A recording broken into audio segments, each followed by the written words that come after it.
Za ovu pesmu želim da pozdravim moj drugar Nebojša Bija. Dobro večer, Biljo. Dobro nam došlo, Biljo.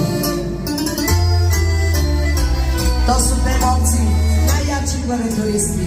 Dolce & Gabbana, Balkanika i veseli dječaci.